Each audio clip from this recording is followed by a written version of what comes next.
Good morning, my name is Melissa Eklund. I've been student teaching at Belmont Elementary School here in Lincoln, Nebraska. I am in a first grade classroom and I have 23 very diverse but wonderful students. In my presentation today, you'll be told my competency statement and why I chose this particular statement. I'll tell you some of the guiding questions that helped me along the way as I created my presentation. You'll learn about my growth from not yet competent to competent through a variety of different artifacts. And then finally, I'll synthesize and reflect on my past and discuss my future. My competency statement today is, I am competent at using movement activities in the classroom in order to increase student engagement in language arts. I chose this particular competency statement for three particular reasons. First of all, because I myself am a very kinesthetic learner. How can I ask my students to be sitting down and working all day when I myself want to be up and teaching? So the second reason is because I love language arts, and I think it's very easy as educators to teach language arts by just sitting and reading or sitting and writing. And I really wanted to pick this competency statement to show that by using movement in the classroom, you can increase student engagement in language arts. And the final third reason why I chose this particular competency statement is because this presentation helped me reflect on my past experiences in elementary school, and the times that I remember the most are when I had those fun and engaging movement activities in the classroom. Thus, I chose my theme to be teaching subject matter because I really wanted to focus on that subject matter of language arts and how I can teach it in a unique and engaging way through movement activities. I had two guiding questions that allowed me to work my way through my entire presentation. My first question is, in what ways or through what strategies can a teacher represent content or subject matter for students? And my second question was, how should subject matter be organized to enable students to become engaged in the lesson? I have three artifacts to show you today. My first artifact is a lesson plan from TAC 297A.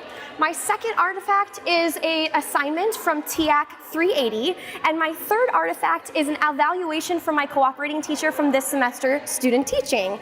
These artifacts all show my growth from not yet competent to competent. And much like my board with my cacti and succulents show, I started on a very prickly path, and now I feel like I am finally blossoming. So when I think about that more prickly time, I am here with my not yet competent. My first artifact is an artifact from a lesson plan that I wrote during TAC 297A, which is the very first practicum that I had as an elementary education major. I was in a fourth grade classroom at Adams Elementary School, and I was giving a review lesson on adjectives. So my first artifact that I have is, I highlighted on my board over here for you, is activity 2. I handed out noun and adjective note cards, had students mingle around the room and find the matching noun and adjective. So I had some sample note cards here that I used. So for example, tall tree. Some student would have tall, one student would have tree, and then they would mingle around the room and try and find each other's match. Some other ones that I had were young and girl. So while I did try my hardest to incorporate movement in the classroom and I was eager to include it in my lesson, I did not thoroughly think through my lesson very well at all. As while I was hearing tall tree, some students saw tall and saw girl and matched up, so it wasn't very cohesive. I also did not allow for differentiation in my lesson plan, unfortunately. I had a student who was sledding over the weekend and came to school with a cast and a broken leg, and she was unable to do this activity because I had not planned for how a student in a wheelchair would be able to move about the classroom during this activity. So unfortunately, my students were not as engaged as they possibly could be because of the way that I presented the material. Now that brings me to approaching competent. I don't feel like I actually started to approach competency until I took Barb's class, TAC 380, Movement in the Classroom. So my second artifact is from TAC 380, where we were asked to create a portfolio of different activities, including energizers, trust builders, and structures. Structures are specific to the content. They're movement activities that will fit in your lesson plan and the content. And then energizers are like a brain break. And trust builders are exactly as they seem. They are building trust and building a classroom community through movement in the classroom. So I focused on structures for my specific presentation, and Barb had asked us, our instructor had asked us, to present one of our structures to our classmates throughout the course of the semester, and I chose synonym flowers. So my second artifact is synonym flowers. I have the supplies and the instructions listed here, but basically what I would do is I would cut out pieces of construction paper, and this was the circle, so I would put different words on the circles, and I would tape these all around the classroom. And then I also cut out petals, and I wrote words on the petals. So while the centers of the flowers were taped around the classroom, the petals were handed out to the students, and then they had to tape the back of it and find their matching center. So a synonym of smart would be brainy, or a synonym of smart would also be brilliant, and you would end up making a beautiful flower all around the center of the room.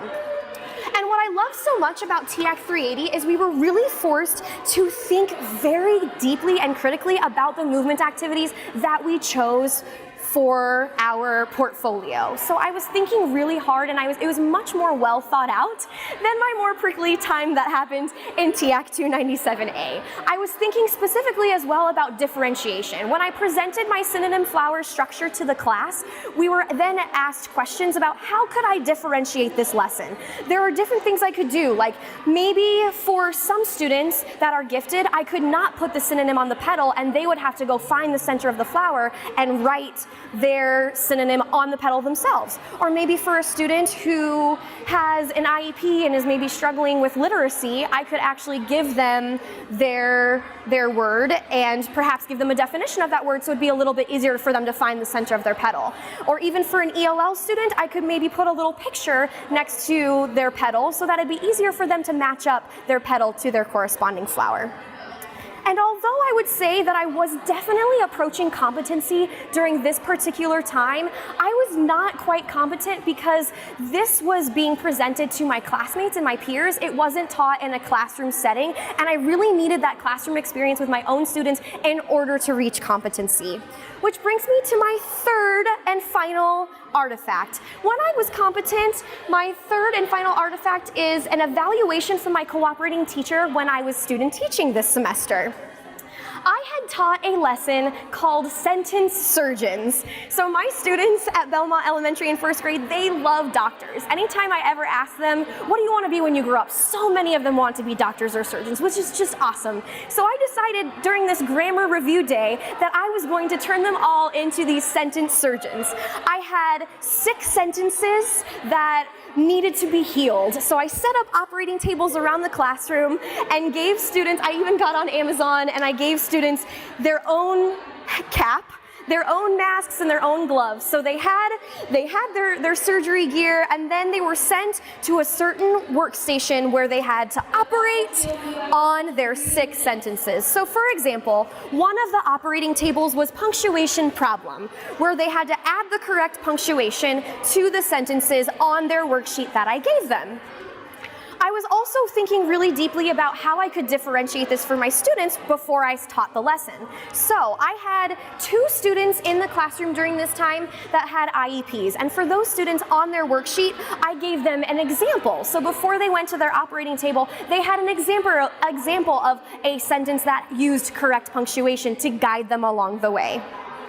I also, for the gifted students, left an empty blank where they could come up with their own sentences for them to use that correlated to the operating table and the station that they were at. So if they were at vivid verbs operating table, they would have to come up with an additional sentence using a vivid verb. And for my ELL students, which unfortunately my ELL students were not in the classroom at the time that I gave this lesson, I could definitely incorporate some pictures or use some definitions to help them understand what the content of the sentence is asking, so they are prepared to be engaged in the lesson. Thankfully, my wonderful CT was able to take some very serious data as I was giving this lesson, and my third artifact specifically shows the time on task. So as I taught this sentence surgeons lesson, my my cooperating teacher stopped periodically and checked to see how many students were engaged in the lesson. At the very first time when we were all working on the rug and I was modeling the instruction, I had 20 out of 21 students that were on task. That is 95% of the class was on task. During the first activity, 100% of my students were on task. And during the third time that she stopped during another activity, I was also 100% students on task. And then finally, during the closure of my lesson, at the very end of the lesson, it was 19 out of 21 students on task, making it 90% students that were involved and engaged in the lesson. I think that this was really successful because I knew my students very well. I was able to differentiate for them. I was very well planned and thought out on my part, and the way that I presented the material to my students was very easy for them to follow, and they didn't have many questions. Thus, they were able to follow along with my comments and see that we were using movement in the classroom, and it definitely increased student engagement in language arts. There were several aha moments that I had while I was working on this presentation. First, so my synthesis says, in order to increase student engagement, movement activities in the classroom must be purposeful. They must be very well thought out and organized. They must allow for differentiation and modification, and they must be accompanied by high expectations from the teacher and holding students accountable to those expectations. As I reflect on what I have learned in considering my synthesis, I have learned that movement activities in the language arts classroom can increase student engagement so long as you follow these things that I've listed in the synthesis, and that was all proven in my third artifact. Some limitations of my particular competency is that successful and engaging movement activities are designed to be class-specific. It is important for the teacher to really know her students or his students so that they can best present the material and the directions of these movement activities so that the students can be as engaged and as involved in the lesson as possible. And then continued growth. I will need to learn how to modify my instruction to meet the needs of my students next year as I use movement activities in my future first grade classroom. While sentence surgeons might have worked really well for my first graders here at Belmont, in my first grade job that I will be getting in Papillion next year, it might not be as effective. So I have to be constantly reflecting and modifying my instruction so that I can best meet the needs of my individual students. In the future, I have some short-term and long-term goals. My short-term goal is to take some upcoming graduate courses. I just got into grad school at UNO, and I'll be taking some movement classes there. And for some long-term goals is once I'm out of grad school and I'm still teaching, I'm going to reach out to former professors and stay up to date on trends and movement in the classroom. So to recap everything today, I demonstrated my growth to competency through my 3 artifacts, my prickly time in TAC 297A, my growing time in TAC 380, and my blossoming time during my evaluation of student teaching. And this proves that my competency statement that I am competent at using movement activities in the classroom in order to increase student engagement in language arts is in fact true. We also reflected upon my past and discussed my future. Do you have any questions for me?